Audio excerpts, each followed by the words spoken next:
ಇವಾಗ ಎಕ್ಸ್ಪೊನೆಂಟ್ಗಳನ್ನ ಹೆಂಗೆ ಗುಣಿಸೋದು ಅಂತ. ಏನು ಒಂದೇ ಇದ್ದಾಗ, ಪವರ್ ಒಂದೇ ಇದ್ದಾಗ ಇಲ್ಲಿ 3 square times of 5 square times of 7 square ಅಂತ ಆಯ್ತು. ಯಾವ ಥರ ಗುಣಿಸೋದು ಅಂದಾಗ ಸಿಂಪಲ್ ಅದು. ಇದು ಏನೇನು ಅಂತ ಫಸ್ಟ್ ಸ್ಪ್ಲಿಟ್ ಮಾಡಿ ಬರೀಬೇಕು. ಇದರಲ್ಲೇನು 3 ಸ್ಕ್ವೇರ್ ಅಂದ್ರೇನು, 3 ಸ್ಕ್ವೇರ್ ಅಂದರೆ 3 ಟೈಮ್ಸ್ ಆಫ್ 3ನ 2 ಸತಿ ಗುಣಿಸೋದು.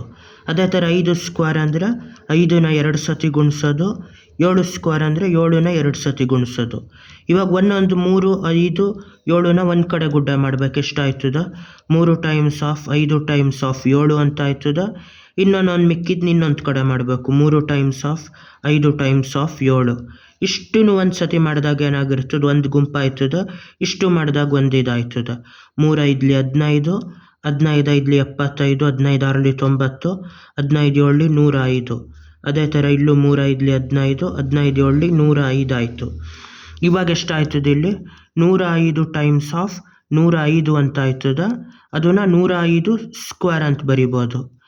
ಅದೇ ಥರ ಇದನ್ನು ಇನ್ನೊಂದು ದಾರಿಲಿ ಏನು ಮಾಡ್ಬೋದು, ಇದನ್ನು ಸ್ಪ್ಲಿಟ್ ಮಾಡಿಬಿಟ್ಟು ಬರೆದ್ರೆ ಇದನ್ನು ಇನ್ನೂ ಒಂಥರ ತೆಗಿಬೋದು. ಅದನ್ನು ಯಾವುದು ಅಂದರೆ ಎಲ್ಲದರಲ್ಲೂ ಸ್ಕ್ವೇರ್ ಇರೋದ್ರಿಂದ ಸ್ಕ್ವೇರ್ ಕಾಮನ್ ತೆಗಿಬೋದು.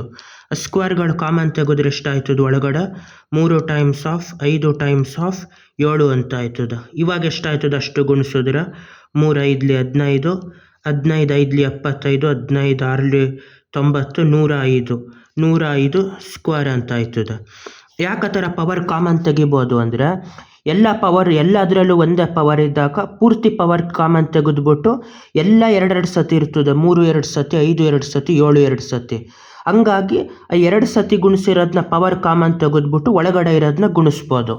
ಅದೇ ಥರ ಇದರಲ್ಲೂ ಮಾಡ್ಬೋದು. ಅದನ್ನು 3 ಕ್ಯೂಬ್ ಟೈಮ್ಸ್ ಆಫ್ 2 ಕ್ಯೂಬ್ ಅಂತ ಇರ್ತದೆ. ಇವಾಗ ಎಷ್ಟಾಗಿರ್ತದೆ? ಇವಾಗ ಪವರ್ ಕಾಮನ್ ತೆಗೆದ್ಬಿಟ್ಟು ಮಾಡಿದಾಗ ಎಷ್ಟಾಯ್ತದ? 3 ಕಾಮನ್ ಪವರ್ ಆಯ್ತದ. ಒಳಗಡೆ ಇರೋದು 3 ಟೈಮ್ಸ್ ಆಫ್ 2, 3 2 6, 6 ಕ್ಯೂಬ್ ಅಂತ ಆಯ್ತದ. ಯಾಕೆ ಈ ಥರ ಬರ್ತದೆ ಅಂದರೆ 3ನ 2 ಸತಿ ಗುಣಿಸೋದಾಯ್ತದೆ. 3 ಟೈಮ್ಸ್ ಆಫ್ 3 ಟೈಮ್ಸ್ ಆಫ್ 3, 2ನು 3 ಸತಿ ಗುಣಿಸೋದಾಯ್ತದೆ. 2 ಟೈಮ್ಸ್ ಆಫ್ 2 ಟೈಮ್ಸ್ ಆಫ್ 2 ಅಂತ. ಇವಾಗ ಜಂಟಿ ಮಾಡ್ಬೋದು. 2 ಸತಿ, 2 2 ಗುಣಿಸೋದು. 3 ಟೈಮ್ಸ್ ಆಫ್ 2 ಅಂದರೆ ಎಷ್ಟು? 6, ಇದು 6, ಇದು 6. 6ನ 3 ಸತಿ ಗುಣಿಸಿರೋದ್ರಿಂದ 6 ಕ್ಯೂಬ್ ಆಯ್ತದೆ. ಆ ಥರ ಅದನ್ನು ಪೂರ್ತಿ ಸ್ಪ್ಲಿಟ್ ಮಾಡಿಬಿಟ್ಟು ಮತ್ತೆ ಗುಂಪು ಮಾಡಿದಾಗ ಆಗೋದು ಅದೇ ಪವರ್ ಉಳಿದಿರ್ತದೆ. ಅದೆರಡು ಬೇಸ್ಗಳು ಗುಣಿಸ್ದಾಗ ಬರೋದಾಗಿರ್ತದೆ. 3 ಕ್ಯೂಬ್ ಟೈಮ್ಸ್ ಆಫ್ 2 ಕ್ಯೂಬ್ ಅಂದರೆ 6 ಕ್ಯೂಬ್ ಆಯ್ತದೆ. ಅದೇ ಥರ ಪವರ್ 5ರಲ್ಲೂ ಮಾಡ್ಬೋದು. 7 power of 5 times of 5 power of 5 ಅಂತ ಆಯ್ತು. ಇವಾಗ ಏನಾಗೈತೆ? 7ನ 5 ಸತಿ ಗುಣಿಸೋದಾಗೈತೆ. 7 1 2 3 4 5. ಅದೇ ಥರ 5ನು 5 ಸತಿ ಗುಣಿಸೋದಾಗೈತೆ. 5 1 2 3 4 5 ಈ ಥರ. ಇವಾಗ ಯಾವ ಥರ ಇದು ಮಾಡೋದು ಅಂದರೆ ಇದನ್ನು ಮಾಡಬೇಕು. ಯಾವುದು ಗುಣಿಸೋದು? 2 5 5 ಸತಿ ಆಗಿರೋದ್ರಿಂದ ಕಾಮನ್ ತೆಗಿಬೇಕು. ಇದೊಂದು ಗುಂಪು, ಇದೊಂದು ಗುಂಪು, ಇದೊಂದು ಗುಂಪು, ಇದೊಂದು ಗುಂಪು. 5 ಒಂದೊಂದು ಗುಂಪು ಆಯಿತು. ಯಾವುದು? 7 5 35, ಇದೊಂದು 7 5 35, ಇದು 7 5 35, 35 35 ಆಯಿತು. ಇವಾಗ ಎಷ್ಟು? 5 ಸತಿ ಆಗಿರೋದ್ರಿಂದ 35 ಪವರ್ ಆಫ್ 5 ಅಂತ ಆಯ್ತದೆ.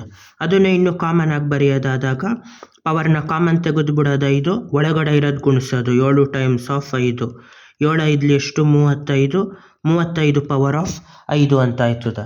ಇದನ್ನು ನೆಗೆಟಿವ್ ಎಕ್ಸ್ಪೊನೆಂಟ್ಗಳಲ್ಲೂ ಮಾಡ್ಬೋದು. ನೆಗೆಟಿವ್ ಪವರ್ ಇದ್ದಾಗ ಏನು ಮಾಡ್ಬೋದು ಅಂದರೆ ಈ ಥರ ಮಾಡ್ಬೋದು. ಅದನ್ನು ಯಾವ ಥರ ಅಂದರೆ 2 power of -3 times of 3 cube ಅಂತ ಇರ್ತದೆ.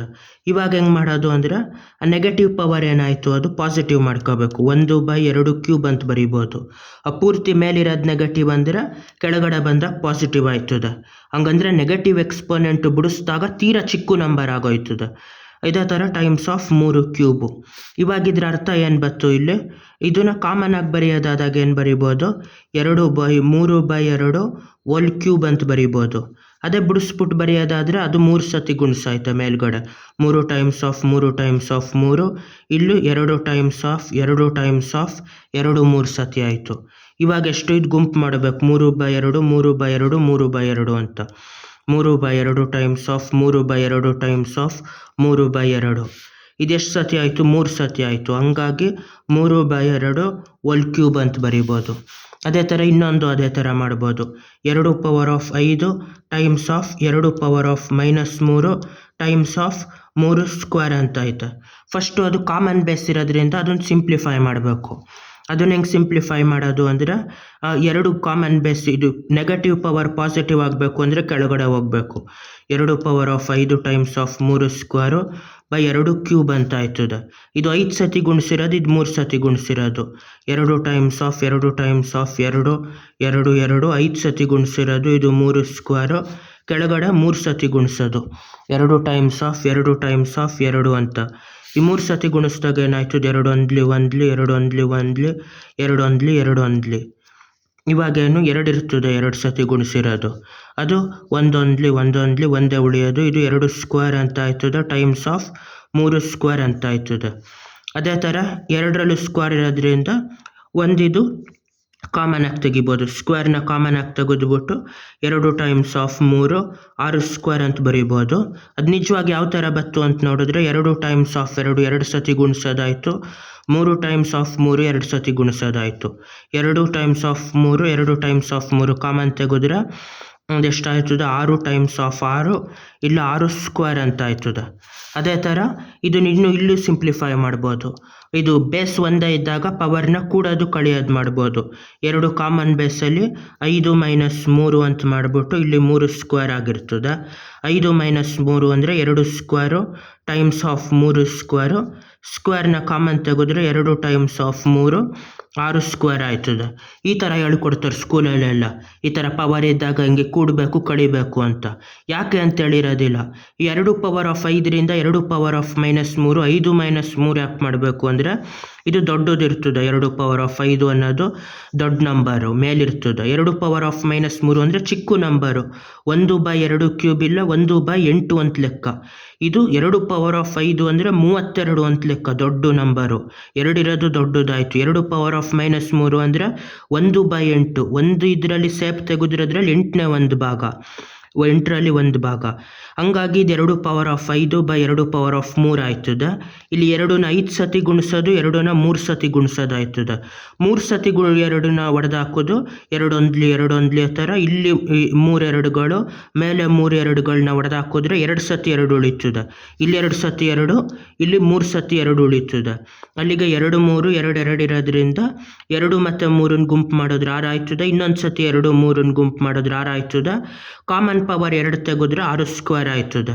ಅದನ್ನ ಪವರ್ನ ಕಾಮನ್ ತೆಗೆದ್ಬಿಟ್ಟು ಒಳಗಡೆ ಅದು ಗುಣಿಸಿದ್ರು ಅದೇ ಆಗಿರ್ತದೆ. ಹಂಗಾಗಿ ಇದನ್ನು ಹೇಳಿರ್ತಾರೆ, ಪವರ್ ಕಾಮನ್ ತೆಗೆಯೋದು ಒಳಗಡೆ ಅದು ಗುಣಿಸೋದು ಅಂತ. ಬಾಯ್.